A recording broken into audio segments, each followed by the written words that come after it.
welcome back to Zola's Feasts. I know it looks a bit different today. I'm not wearing an apron and I'm not standing up. That is because today is a get to know me Q&A session. So I'm sitting down to answer all of your questions, which I asked you to post on my social media. Before we get started, make sure that if you haven't subscribed, please subscribe and become part of the Zola's Feast family. Okay, so because it is Zola's Feast, I couldn't just sort of talk to you without having a little something tasty, right? So I'm going to make a delicious muddled gin cocktail. I'm going to give it a stir.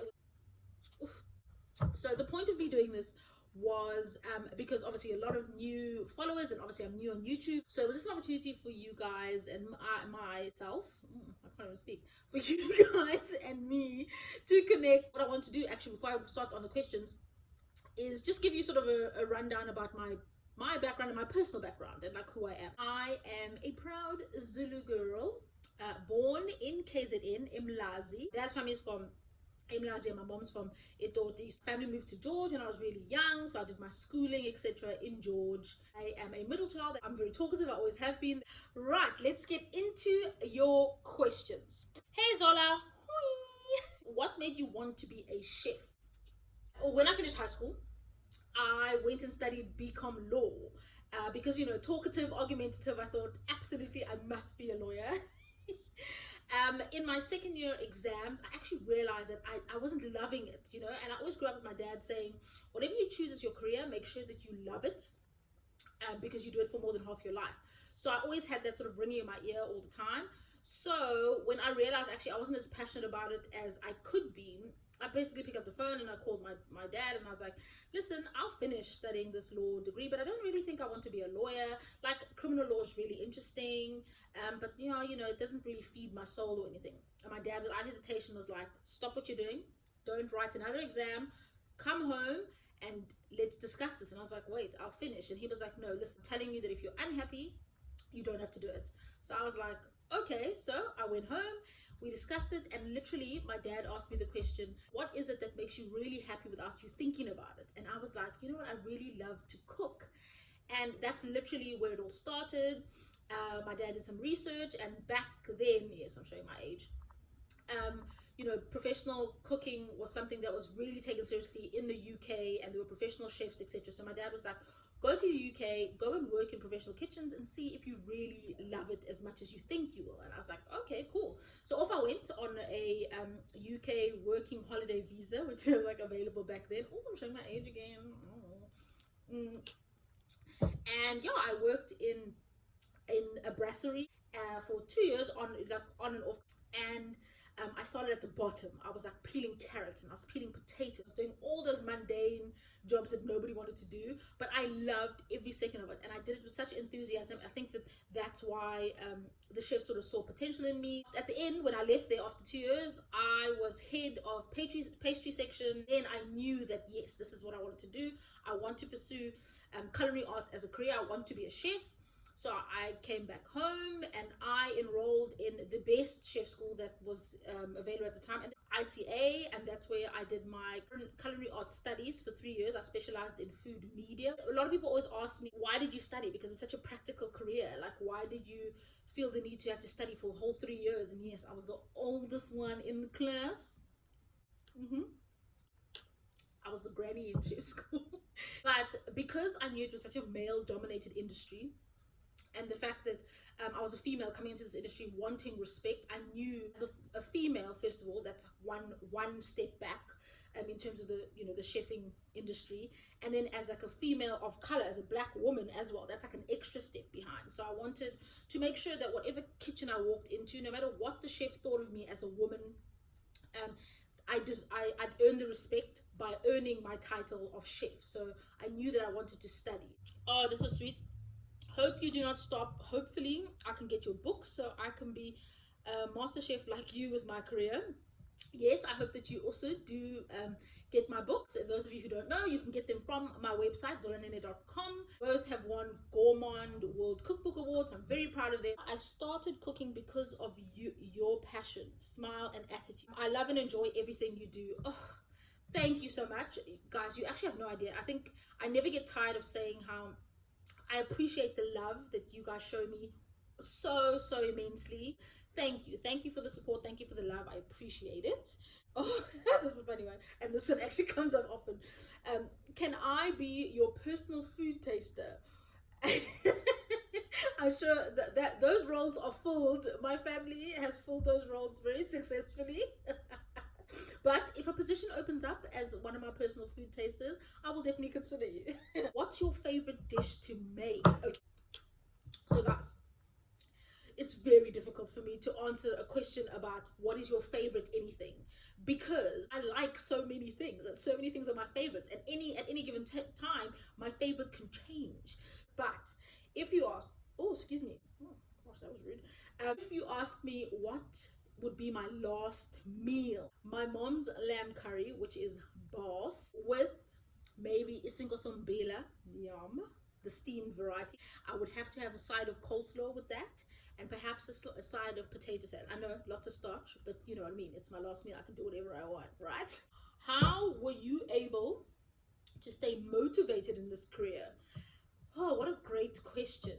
I think that motivation comes in different forms and depending on where you are in your life. And for me, you know, the family that I have is a great motivation. My dad comes from extreme poverty, and he's sort of self-educated, and he just decided at a very young age that he didn't want to be a statistic, so he took choices in his life that made, you know, his life better, and obviously, you know, I benefited from that. So for me, that is a motivation. I always think to myself, you know what I mean, failure is not an option for me, because I've been given so much opportunity that how dare I fumble that bag and not be anything but a success. And success means different things to different people. So whatever your success is, because it is very relative, for me, I just want to make my family proud and make myself proud and do something that's really fulfilling, that I feel like I'm not squandering the opportunities that I've been given. Oh, somebody said, Zola, you were so kind, man. Oh, thank you. I think a lot of people think that I'm a bit nuts, and that's okay. I think a bit of crazy is good, because I'm so loud and so excited about everything and just so happy about like stuff all the time. And for me, it's a conscious decision to be positive at all times. Well, not all the time, because you know I'm human too. I'm human too, and I have those days where I'm just like, nobody talk to me, please. But those are not the days that I want to project to the world and sort of burden everyone with my whatever nonsense is going on for that moment. So it's a conscious decision to put out positive energy, and I think that if we all did that, how much better the world would be. And yes, bad moments will come, but don't dwell on that. I want to be an executive chef when I grow up. Any advice? I think that the more people are interested in food, the more people that love food, the more people that are exploring food, the better for the industry. If that's what you're passionate about, please don't give up. Keep going.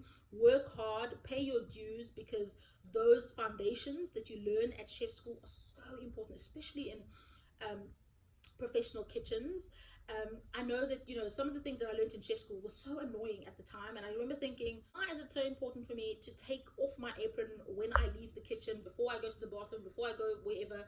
Like, why? Then in hindsight, I realized that discipline is what they were teaching us. And even more importantly, it's eat, breathe, sleep food. Or obviously you're going to eat food, but you know what I mean. Like, hone your craft and practice your craft. And you know, I cook every single day, and I've been doing this thing for, I don't want to count how many years, but every day I'm learning something, whether it's through travel, through reading, through watching certain programs, through, you know, working with other chefs, seeing their methods on social media, seeing what the world is doing, learning about new ingredients. Like, it's so important to just continuously hone your skill. Happy to you. I'm so excited for you. I normally don't go through the page, but I'm 100% behind you. You are my lovely chef. May God keep blessing you. Thanks, thank you, and amen. Oh, that's so sweet. Thank you so much. But why aren't you going through the page though? I don't like that comment. Join the Zola's Feast family. Hit that subscribe button, y'all. Loving the channel, Zola. Yay! Thank you so much. Hoi. It's been a month already. What do you get up to when you're not cooking? Oh, well, before the pandemic, I used to love to travel. Like, for me, even in my cookbooks, the last chapter is always dedicated to like travel experiences, and whenever I travel, I always make sure that I take like a cooking class with like a chef, a local chef or a local foodie, and learn a new skill. Now, what do? I cook some more. I film YouTube videos, which is actually cooking, so it doesn't really count. Otherwise, I spend a lot of time with my family, with my nephew. I don't know if you can hear my nephew in the back there. It's like on cue. Somebody said, "Oh, they love the look of the new brand." Thank you so much. I do love my new branding. It's just so me. It's vibrant. It's colorful.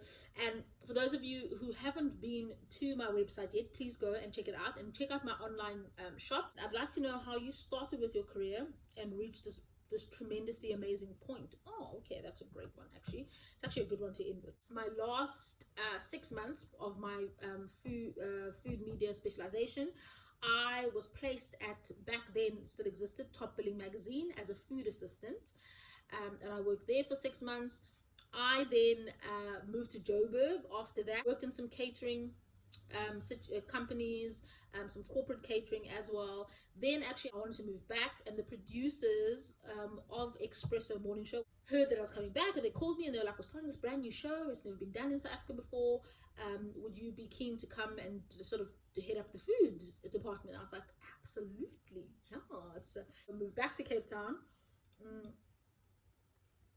started in Espresso 2010, October 2010. The idea was for me to be sort of behind the scenes, so heading up the food department, which meant writing recipes, finding food content, booking chefs, guest chefs on the show, all of that, behind the scenes production stuff. And I was really content doing that. One day, executive producer was like, you must be on the show. And I was like, now remember, I said I want to study law because I'm very argumentative, so I flat refused. I was like, nope, that's not what I signed up for. I didn't want to do the TV thing. Wasn't for me. I didn't sign up for this. I wanted to be behind the scenes. I was happy behind the scenes. So for about a month, we were going back and forth, and I was like, nope. And then eventually I was like, I'm tired of fighting. Let me just do it. It'll be a disaster. We'll get over it, and then it'll be over and done with, and then I don't have to talk about it again. So basically I went on to do a kids cooking segment because that's what I started doing. And literally I never went off the show since, from that point. So from 2010 until I left Espresso, gosh, what year did I leave Espresso? I never know. However, I was there for 7 years, so it must have been 2017. Yeah. Mathematics. So yeah, and I became resident chef on the show, and I loved the show. I still love the show. Still love the people who I got to work with. But for me, I had gotten all I could from the show. Like, I was resident chef. There was nowhere else for me to go, really. And I think that sometimes once you've gotten all you can from an opportunity, you need to step aside to let other people have that opportunity. And also I wanted to grow my own personal brand outside of Espresso, because for a very long time that's all I was, the Espresso resident chef. And I wanted more for myself, more for my career, because growth for me is very important. So I left, and sure, and then things started happening from there. I got to do so many other shows that were so amazing, and obviously the most recent being the National Geographic show Uncharted with Gordon Ramsay, which was amazing. What an amazing world-class production, which is so amazing. Gordon Ramsay is a consummate professional. It was such an honor to work with somebody of that caliber, and for him to sort of, after our filming together for a week, to say such wonderful things about me, was just, it's just all you can ask for. This is the thing about this career path, is that I realized very early on that, first of all, don't pretend to be something that you're not. And what makes you unique is the weird quirks that you have. So yes, I said it before, I am a strange individual, but that's okay. I'm like, "Hi guys," and everyone's like, "What the hell?" But it's fine. It is what it is. And I don't think you should be a people pleaser. And I think that that's what gives you longevity. It's just an authenticity about who you are and what your brand is and what you want to portray. And yeah, that's basically my career in a nutshell. But thank you so much, everybody, for sending through your questions. Thank you everybody who's subscribed and is part of the Zola family. If you want more sort of sit down conversations as well, mixed in with the recipe episodes, please do let me know. Comment below. I will see you next time for another simple and delicious feast. Cheers.